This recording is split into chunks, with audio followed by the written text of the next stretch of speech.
What's up, everyone? So many people out there have decided they do not want to buy a Nintendo Switch 2. A big part of that is because they do not want to blow their money on games that are overpriced because of Nintendo tax. Now, these non-exclusive titles can obviously be played on pretty much any device that you own, or at the very least one or two other devices. And I figured it would be fun to just get around there and see if you can get the Switch 2 launch experience without buying a Nintendo Switch 2. Now, obviously, amongst the launch lineup, you won't get the Nintendo exclusives, those first-party titles that we are just dying to play. But in fairness, of those 4 first-party titles, 2 of those are games that you can play on your Switch, and if you want them in better performance, just play them on your PC. One of them is a Switch 2 manual, something that is only defended by people that spent money on it because they feel like they have to justify their spending. And the final thing is a Mario Kart World, which is in pretty much every way, shape, and form inferior to the previous Mario Kart 8 Deluxe. So, from the first party perspective, I don't think we're missing out too much. Now, I'm going to do this based off of Steam because I want to fill up my new PC with some games. And since I do want a kart racer, and I want to play one that I haven't played in a very long time, we'll make an exception and we're going to start off with Sonic and Sega All-Stars Racing for $10. Beyond that, we're going to go straight to the big hitter. If I'm not mistaken, Cyberpunk 2077 Ultimate Edition is the best-selling third-party title on the Nintendo Switch 2 so far, which isn't saying much because, well, Nintendo's a first-party device. You don't play third-party games on there. That's just foolish. The Ultimate Edition on Steam is sitting at $38.62, which might have been a little bit cheaper before, but we're buying it based off of the price that it's currently available. So we're going to quickly add that to the cart. Next up, you have Street Fighter 6, which is the exact same price on Steam as it is on the Switch 2, and that's whether or not you decide to buy the base game or the one with the years 1 to 2 Fighters Edition. So we'll add that one to the cart, even though it's probably going to be significantly cheaper soon. After that, you have Hogwarts Legacy. Now, I am trying to make sure I buy the editions that are included with everything, so I want to see what's available on the Switch 2 and match that. And it looks to me like you can buy either the standard edition or the digital deluxe edition. So I'm going to go with the better one because it's only a few bucks more on Steam. Let's add Civilization 7. Arcade Archives is a bit of a confusing one because they have the Nintendo Switch and PlayStation 4 version at $15, and then the Switch 2, PS5, and Series X version at $17. I don't really know what the difference is. They're both the old classic arcade game that I believe was also on the PlayStation 1, but we'll have to put a note for this on the side because we actually cannot get this on PC. It's console only. So you can either grab it on your Switch 1 or if you have a PS5 or an Xbox Series X. Either way, it'll be roughly the same price. So I'm just going to add a sticky note and put it on the side. Next up is Bravely Default Flying Fairy HD Remaster. This is an HD port of the 3DS title. So if you have a 3DS, you can play it on there, because otherwise this is currently only on the Switch 2, which I actually forgot that it was an exclusive. Now in my case, I'll just buy it for like $25 used off of GameStop. That'll cover the 3DS version, and then I'll add the sequel onto Steam. So I'm losing out on the HD, but I'm getting 2 games instead. And as a result, technically I am paying more for Bravely Default than I would if I just got the Switch 2 edition. Next up is Deltarune. That's a new game, so it's the same price on the Switch 2 and on the PC. Fantasy Life I, which is hilariously $62.58 for the Switch 2 version, and that is because the upgrade pack costs $2.59 to go up from your Nintendo Switch 1 edition to the Switch 2, and I guess they figured those $2.59 were so important that they couldn't just give you the upgrade for free. So I'm gonna buy it on Steam and save myself the $2.59.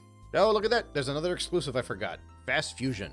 This one, believe it or not, I'm actually jealous of because I like the Switch 1 version. That was Fast RMX, which came out as a launch title for the Nintendo Switch. I don't know about this one.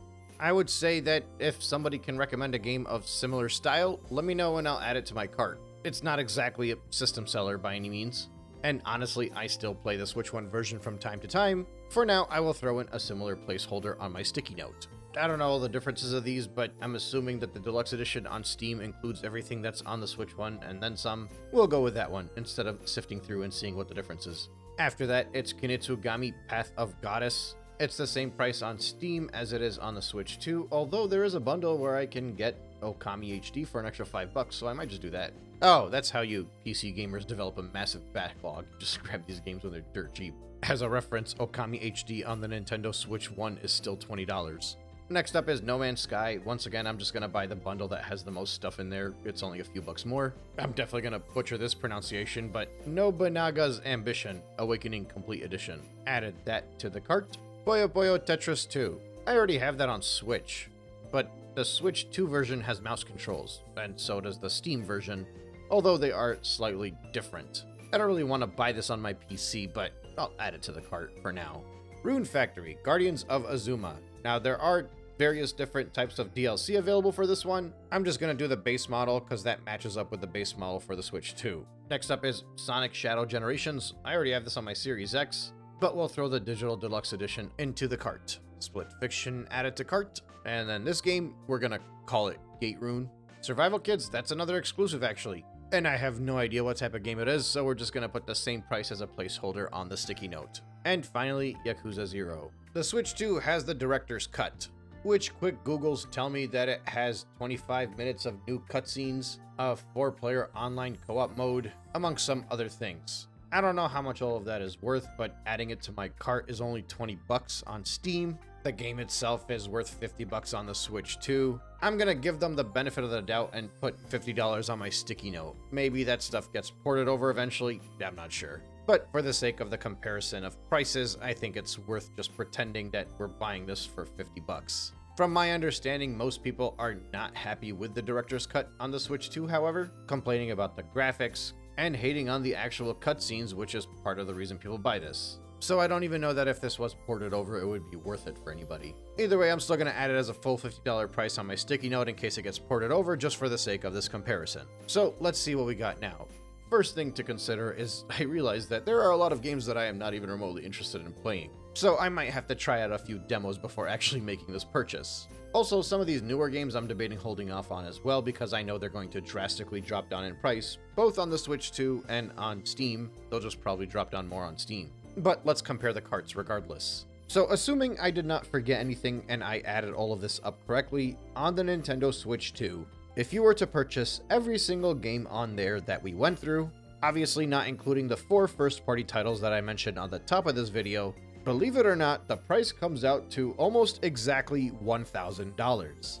$999.39 to be exact. This is obviously before tax. Now, amongst those games, 5 of them have a little bit of an asterisk on it, and that's because you can't get the exact same experience over on Steam. So Yakuza 0, for example, Director's Cut, on the Switch 2 is 50 bucks, and I believe on Steam was around $20. Since the Switch 2 version has more content on it, I'm gonna assume that's an extra 30 bucks that's worth it, even though realistically it's not, and we're gonna add it to the Steam cart. Survival Kids is 50 bucks. I cannot think of an equivalent game on Steam. I'm sure somebody can if they really were to think about it, because this doesn't look like it's some kind of crazy exclusive system seller. But likewise, that $50, I'm going to add it onto the Steam cart just to kind of keep this a little bit more fair. Same thing with Fast Fusion. That's an additional $15 I'm going to add to the Steam cart. Bravely Default, I added the sequel on Steam, but since the first one is only available on 3DS, you can buy that used for 25 bucks roughly at GameStop or eBay. I'm gonna include the sequel on Steam, which is not available on the Switch 2. And then I'm also gonna add the used 3DS version onto the total at the end of the Steam cart. And technically that means the whole Bravely Default package would be more expensive outside of the Switch 2, even though, I mean, you're getting an extra game, but whatever, just for the sake of keeping the numbers fair. And finally, Arcade Archives Ridge Racer, it's $17. You're not gonna buy it on Steam. You can pick it up on any of your other consoles if you have it, including Switch 1, which has a slightly inferior version. But if you have a Series X or a PS5, you're fine. Either way, I'm going to add it to the total of the Steam cart as well. And let's not forget that I added Sonic and Sega All-Stars Racing on there, even though I'm not adding an equivalent kart racer on the Switch 2. So altogether, the Steam cart is at $637.26. Those extra values that were on the side are an extra 157 bucks. That brings us up to $794. So, for the sake of comparison, let's say you were to buy a Nintendo Switch 2 bundle. It comes with Mario Kart. You already own the 2 Zelda titles and NSO, so it's just upgrading for free. And Welcome Tour is there as well. And now you decided, you know what? I got all of these third-party titles. I want to add them onto my Switch 2. Well, you could add them onto your Switch 2 for $1,000. Or you could get a very similar experience if you were to just get them on PC. In some cases, it might be a slightly more inferior version, but in most cases, you'll actually get more. So for example, I got the addition of Okami HD for an extra $5. On a lot of the games, I opted to pay the extra $2 or $3 for all of the DLC, something that would have cost 10 to 20 bucks on the Switch 2. Now mind you, for the price point of the Nintendo Switch 2, you could get a comparable device. If you're all about handheld, the Steam Deck is an obvious one. A few of these games might actually run better on the Switch 2 at that price point, but the reality is most people are not going to go out there and buy every single game that's available on the Switch 2, so it'll be up to you to determine what is the best option for you. But if you happen to be somebody that already has a PC available, and let's say you already have a Switch 1, you already have maybe an Xbox or a PlayStation 5, keep in mind that in addition to the fact that these games are going to cost you 25% more to play them on the Nintendo Switch 2, you also gotta buy the Nintendo Switch 2. So effectively, you can get this whole experience already as long as you have a semi-decent PC and a Nintendo Switch and maybe another console. Really, the only person that might benefit from this is the individual that only has a Nintendo Switch and nothing else. And even then, a lot of these games are available on the Nintendo Switch if you're okay with the lower performance. Now, I know what you're thinking. Obviously, you don't get the exclusives of the Nintendo Switch 2.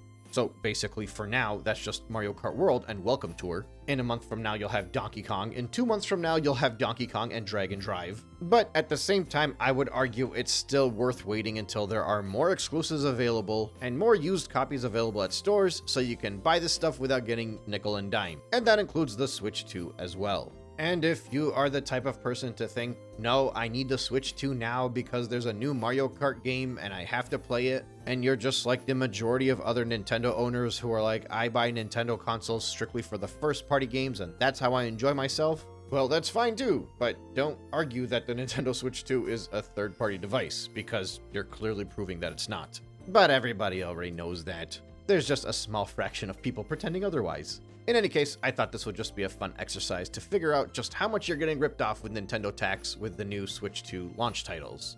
I also think it would be pretty fun to revisit this exact same exercise in like a year from now, to see just how much more the third-party titles drop down in price on the PC versus on the Switch 2. Because while third-party games do drop down in price on Nintendo consoles eventually, and you can usually find them for pretty cheap if you buy them physically, they're still generally more affordable on PC. I think that covers just about everything. The only thing I haven't really thought about is the GameCube stuff. And well, I mean, it's nice that GameCube is on Nintendo Switch Online, but I think most people that know what they're doing, especially ones that have a PC, already got access to those 3 games that they gave us at launch.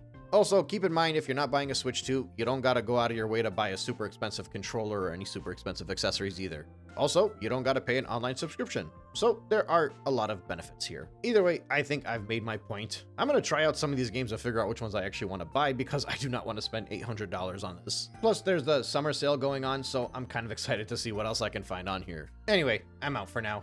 I will catch you guys on the next one.